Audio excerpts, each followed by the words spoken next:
Hello guys, I'm gonna read you the earth element from traditional acupuncture law of 5 elements.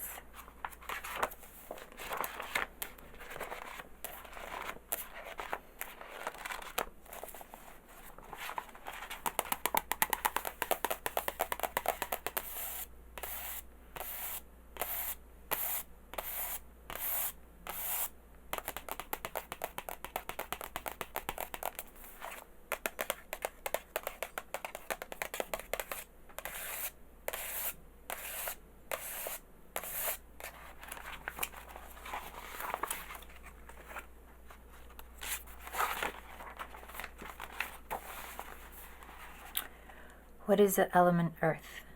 It is the ground beneath our feet, the connection we have with the world in which we live and the entire universe. Mother Earth, she has been called, from whom we get nourishment, support, life. The foods we eat are grown from the earth. The place where our feet stand, this very moment, is on the earth. The solidarity of who we are is determined by how we posit ourselves in this life on earth. Fertility, fullness are associated with earth.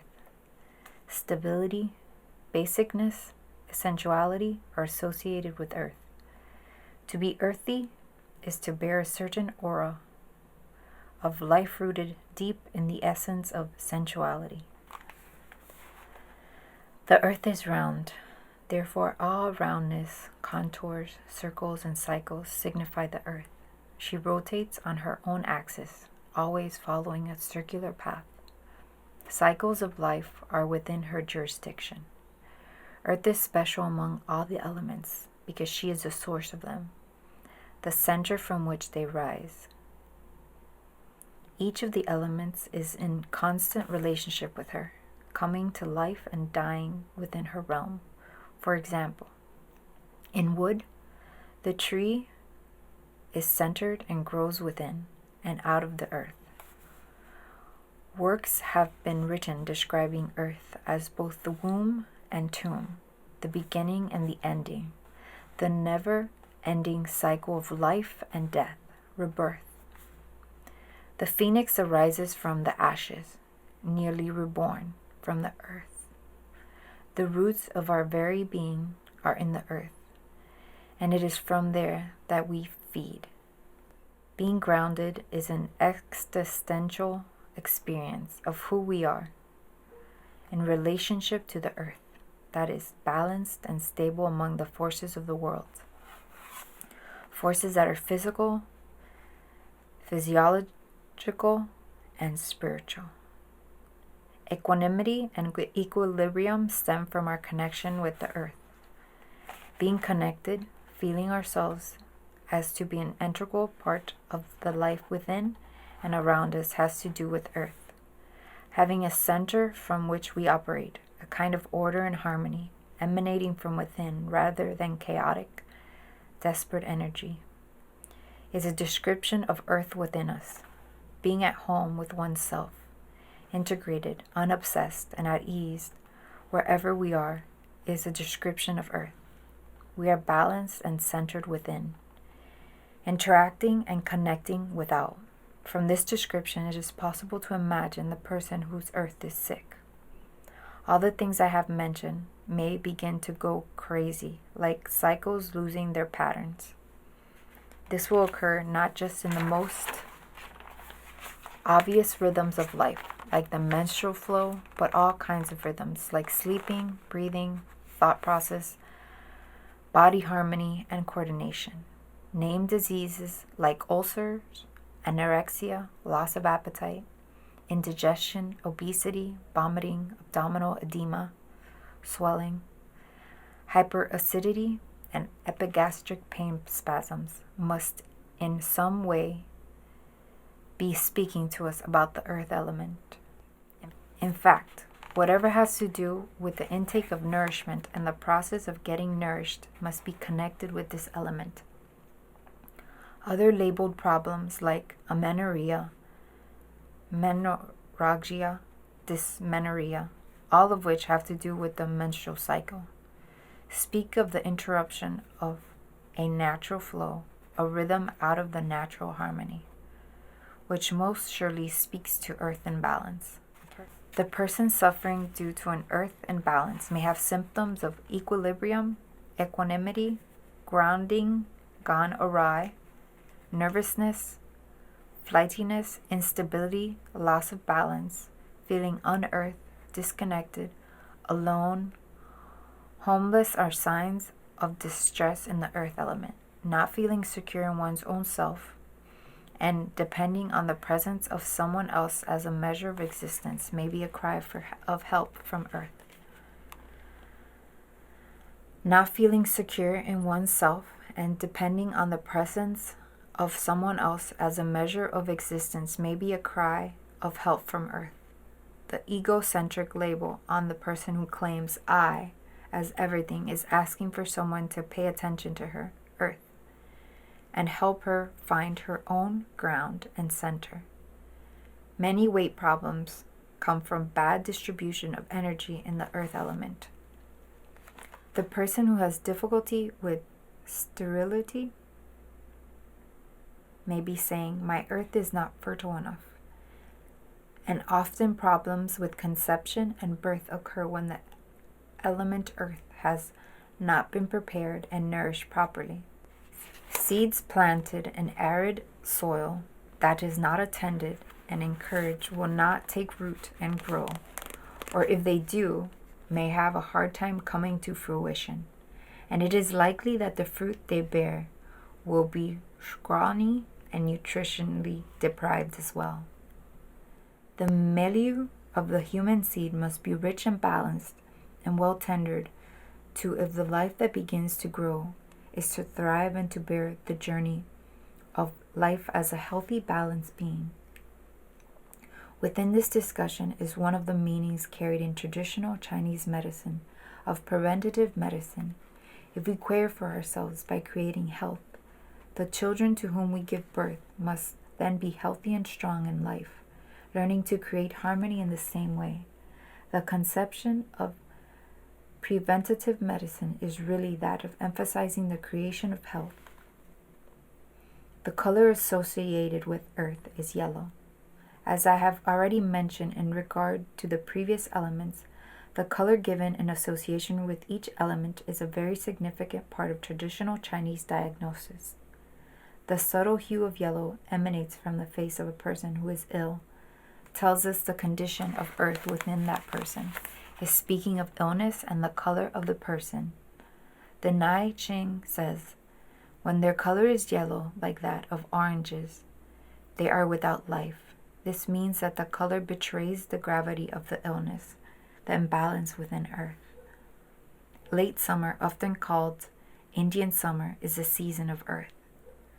This is not properly a season, yet experimentally Indian summer is truly a specific and separate time of the year. It feels like a combination of spring and summer to me, with a hint of the autumn about to happen, and a suggestion of hidden winter, a time of great poignancy, as though the clock has stopped and all the elements of life are simultaneously present. In fact, in some of the old texts, this season was said to be the last 10 days of each of the 4 seasons, and so a combination of them all. In the insect world, more furious activity goes on during this period of late summer than at any other time of the year. There is a tremendous metaphoric change within a short period of clock time, a kind of time distortion. The forces of nature are very precisely balanced and interacting every moment. The same is true in the human being. The Indian summer of our body, mind, spirit is in the midst of great changes taking place within. It is a time when the connection with the earth is very important to an individual so that the changes do not throw a person into chaos and confusion. The direction of earth is center. Everything that is created by the universe meets in the center and is absorbed by the earth. This is not surprising in the way of what earth the element is for us. It is central. To the ancient Chinese, the two forces, heaven and earth, are responsible for engineering and completing nature and all of its aspects. Earth is central to our human creation in terms of health. If we have no center, we have no place from which to balance and order our lives. It is also significant that the pulse at the umbilicus is examined to make sure it is on center during the traditional examination. The organs associated with the element earth are the spleen and the stomach. The spleen is also talked of as the spleen pancreas in some texts, but since in the Chinese it means so much more than just an anatomical structure, we use the word spleen on its own to indicate its function. In the I Ching, the spleen is considered the source of life for other organs. It is said that the 5 visceral all desire their breath of life from the spleen. It is the spleen that is the foundation of existence of the 5 viscera. In another place, the spleen is talked of as distributing secretions. Dr. Worsley speaks of the spleen as the official in charge of distribution, the transport of energy. He likens this transportation system to the best of our modern system of distribution to and from all parts of the globe. If this official were not on her toes every moment, parts of the body-mind would not receive the energy they need. The symptoms of this might be a deafness of feeling, malcoordination throughout the system, lack of proper sexual transport like spermatoria, itching or starvation of some parts of the body, mind, or inundation. All of these may tell us that the spleen is imbalanced and cannot carry on her proper functioning. The spleen is an essential factor and it creates a connection. The spleen corresponds to the earth. It regulates the center. From it, everything is carried out to the rest of the body, mind domain, that is, to the 4 corners of the earth. The stomach's function, according to the I Ching, is to act as the official of the public granaries and grant the 5 tastes. And in another place, the stomach acts as a place of accumulation for water and grain, and as a source of supply for the 6 bowels. Thus, all force of life and all the flavors go towards the stomach, where they are digested.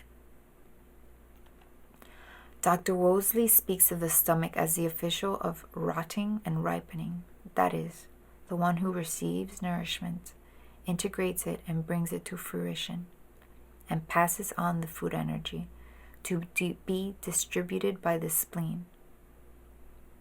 In every season, the life-giving force of the stomach is just as essential to the well-being of the individual. In fact, the stomach comes close to being the most important function in our body-mind because it is our energy feeds and all aspects of life are taken in. From food, the rotter and ripener, culls the essential nourishments, and readies it to pass on for distribution. If this function is sick, whatever is taken in, whether it be food for our somatic growth or food for our psychic growth, will not benefit us because it will not be correctly utilized by the body-mind. Energy will not be derived from food if this function collapses. Energy depletion will quickly ensue. Lethargy, weakness, and debilitation may be symptoms telling us that the energy is low due to the condition of the element earth in the cycle of the 5 elements. Many digestion problems are connected with an earth imbalance, particularly the function of the rotter and ripener meridian, that is, the stomach. The phrase, "I cannot stomach this," is not an idle one. It means that I cannot take it in. Something is unpalatable about it, or I am just incapable of assimilating it. The time of day for the stomach is 7 to 9 a.m. and for the spleen 9 to 11 a.m. During these times, the energy within Earth reaches a peak. This can be thought of as in a common sense way. Breakfast is considered to be the most important meal of the day. That is when we can best take in nourishment and digest it. This is usually done in the morning in most working households before 9 a.m., which is the time of the stomach. Once the food starts the process of digestion, the process of distribution follows. This is a function of the spleen, whose time follows immediately. The flavor corresponding to earth is sweet. There are many people who crave sweets and would say without a moment's hesitation when asked, "What is your favorite taste?" "Oh, I just adore sweet things." There are some obvious common sense relationships here. The spleen pancreas is a function known in Western medicine to be concerned with named diseases like diabetes, hypoglycemia, hyperglycemia, all of which have to do with sugar in the body. The spleen is a function of the earth element, which is correlated with the taste of sweet in Chinese medicine. This is not to say that the diseases named are the only ones connected with this element, or that a person who craves sweet must therefore be suffering from one of these diseases. The flavors are a guide, clue, and are not in themselves the cause of imbalance. They guide us to look especially careful at one element or another. It is also possible that a person who immensely dislikes sweets is providing as valuable a clue to the imbalance element as an intense taste preferred provides. Joseph Needham describes the association of sweet with earth as due to the finding of honey and bees' nest in the earth and to the general sweet taste of cereals. Each of the flavors has a specific effect on the energy. A balance of them gives a harmonious diet. Too much of one flavor can be injurious. The Nai Ching says, for example, that if too much sweet flavor is used in food, the bones ache and the hair on the head falls out. The stomach is thought of as a dispenser of the five tastes, the storehouse for all the flavors, even though it is part of the element earth, whose specific flavor is sweet. The mouth is the orifice governed by the earth element. Our food nourishment comes into our bodies through our mouths. In early development, children focus on the mouth. We breathe through our mouth, and breath is nourishment. Food and drink and air are the fuels of our being, the sustenance of the life force. This is the main reason why we should breathe, drink, and eat pure, unpolluted air, fluids, and foods. This is an important facet of health, that is, the taking in of good nourishment via balanced eating, drinking, and breathing, which gets vastly overlooked in the maintenance of health. What comes into us via our mouths becomes us in the process of assimilation. There are a number of illnesses aggravated by poor diet and breathing habits and lack of proper nourishment. Many diseases related to the mouth are due to some imbalance within earth. In fact, the lips often clearly show the state of the energy within the stomach and spleen. The two functions of earth. The throat is also associated with the mouth orifices. The fluid secretion corresponding to the earth element is saliva. This is a close correspondence with the orifices of the mouth. Whenever a person complains of a lack of or excess of saliva, the element earth should be attended to first. Also, swallowing difficulties usually points to earth. If the secretions of the mouth are not flowing properly, then the digestion of the food cannot be done properly without extra strain on the entire digestive process. The external physical manifestation of the earth element is the flesh. The flesh refers to the covering of the body, the musculature which gives shape to each human being. The spleen harbors the force of the life of the flesh. The tone, texture, and temperature of the flesh are diagnostic clues to the state of the energy. This is not the same as the skin or the muscles with which we mechanically move. Porkitz calls this the somatic element. The word fleshy gives a description of the concept of flesh. People who have pains in their flesh can often be very specific, knowing that they do not have pains in their bones, joints, or muscles. Illnesses that pertain to the wasting away of flesh are often due to an earth imbalance. The flesh shows whether there is lack of nutrition in a person. Is the flesh slack, firm, taut, tight, or flabby? The description of it reflects the state of the earth energy. The emotion corresponding to earth is sympathy. This is also thought of as compassion. As with all emotions, a person who is healthy in body-mind flows from one emotion to another, including that of sympathy. The person who cannot receive sympathy, the person who asks for sympathy continually, are both stuck and do not flow easily in and out of the emotion. This shows an attitude, posture, words, and actions. You may not think there is such a thing as too much compassion, and it is often easier to note when there is compassion lacking. But there are people who obsessively look for sympathy from everyone, even to the point of manufacturing complaints in order to find it. And there are also those who sympathize with others to the point of being obsequious. It is not a natural flow and points to an imbalance in the earth element. The I need, the craving, sympathy, says that the earth is imbalanced in the same way someone craving sweets is signaling an earth imbalance. Health is a balance of needs and emotions. The sound corresponding to the element earth is singing. This does not mean that all singers have an earth imbalance.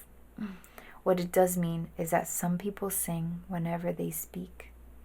This is usually a subtle but nonetheless distinct sound. Sometimes it is melodious, sometimes sing-song or monotone, regardless of the words a person is using. The singing sounds point to an imbalance of earth. The power granted by earth is a capacity for belching. This is also translated as a capacity for abstinence, which can range from obsession of sticking to an idea to the strength in sticking to one's guns in the face of odds. When we consider that belching is part of the process of taking in food and the digestion of it, the capacity to belch makes sense when connected to the stomach, as the process of rotting and ripening occurs. An excess of belching points to an earth imbalance. The smell associated with earth is fragrant. It is a sort of fragrant, however, that is not pleasant in the usual sense of fragrant. It is a cloying, sickening, sweet smell when it is the smell of an earth malfunction. The smells are very difficult to describe in words unless one has had the experience of them directly. They are then unmistakable. This particular order is akin to the smell of flesh burning. This is not uncommon in countries like Bali, where corpses were burned over an open fire in public. It is not the scorch, but the sweetness that is most overwhelming. The climate associated with earth is dampness or humidity. An excess of dampness can injure the functions of the earth element. Weather has always affected the lives of human beings, sometimes beneficially, sometimes disruptively. People living in the particular climate adjust to it. If they were to go into a different climate, they would experience a physical and emotional trauma. For example, someone from a tropical setting visiting a cold, wintry climate would likely suffer from imbalance due to the change. The body can make adjustments rather well as long as the conditions are not extreme. Excess humidity can imbalance the earth. Excess humidity can imbalance the energy in earth. A person who can stand no humidity or a person who loves humidity is giving information related to the state of the energy in earth. The life aspect for earth is associated with ideas and opinions. Within this association are thoughts, inspirations, insights, a connection with one's own views and thought process. Also included here are obsessions, dogmas, the opinions that become inflexible, the ideas that seem to wither instead of flourish. All of these regulate the energy of earth. Intractability, extreme dogmatism, pugnacity, tenacity to a certain idea, the inability to conclude thoughts or create ideas point to an imbalance in earth. The dreams corresponding to earth. Dreams corresponding to earth can be that of a lack of food and drink, of putting up buildings or walls, of chanting and playing music, of a heavy body and difficulty in rising, of the appearance of hills and marshes, of ruined buildings and storms. The other correspondences associated with earth is the other correspondences associated with earth is the grain millet, the food apricot, the meat beef, the vegetable scallions. All of these in combination with the other elements will provide a nourishing diet. These correspondences are not exhaustive, but do provide a basic guide to balanced eating. Each person must choose what combination of food is best for the growth and maintenance of health. The number associated with earth is 5. 5 is the number of its generation from heaven. According to the tradition of the theory of creation, heaven and earth work together for the creation of the elements, which number 5 altogether. The musical note associated with earth. The musical note associated with earth is krung, or the sound of the drum. According to the ancient classics, the sound of music are manifestations of energy, and that music is an expression of harmony and balance of the elements. The pathways. The chi energy flow in earth has 2 major pathways. These correspond to the stomach and spleen, which we have discussed in terms of function. The pathway of the stomach begins on the face under the eye and runs down along the front of the body, bilaterally parallel to the center line of the body, then continues down along the outside of the legs and ends at the second toe, on the side of the nail toward the third toe. It has 45 points, making it the second largest meridian of the body. From the description of the pathway, you can see that points along it covered the full length of the body. This makes it easier to understand why the Chinese think of the stomach as more than the anatomical structure in the abdomen. There are points on this pathway with names like abundant reservoir, chi rushing, heavenly pivot, lubrication food gate, giving the spirit of the stomach and describing its function in the entirety of the body-mind. The pathway of the spleen begins on the big toe, travels up the inside of the leg, and up the front of the body, ending on the rib cage in the 6th intercostal space. The spirit of this meridian is expressed in the names of the points, like Earth Motivator, Great Commander of Junctions, Heavenly Stream, Abdomen Sorrow, Encircling Glory. There are 21 points on the spleen meridian. Each of them can be used to alter the energy within the pathway. In the discussion of treatment, I will talk about how points are chosen in order to affect specific changes in the energy. The pulses for the earth element are read on the right hand in the 2nd position. The stomach is read at the superficial level, and the spleen is read at the deeper level in the same position. According to the I Ching, the pulse of the stomach and spleen is very specifically discussed and like all the pulses is read by the volume and quality of the energy passing through them. In summer, the pulse of the stomach should be like the beats of a fine hammer. Then it is healthy and well balanced. This is one example of description regarding pulses. Each pulse is read separately, but all forms of cohesive, harmonious picture of the whole body.